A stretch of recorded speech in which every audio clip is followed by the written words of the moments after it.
since I was a kid, I've been fascinated with mechatronics. And when I was young, that took shape in the form of Legos.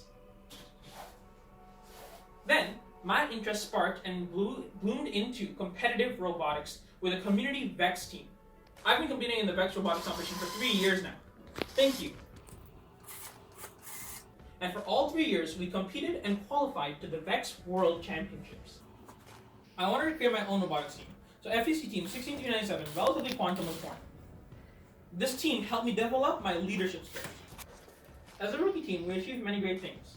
For example, I was awarded the prestigious Dean's List Award. But I wanted to do more. I wanted to bring my love and passion for robotics to my school, and so I did. And I led a team of 60 plus people, and we created this robot. But I still wanted to go further. I hope to use my knowledge of STEM to open doors that allow me to spread my love and passion for robotics with my community.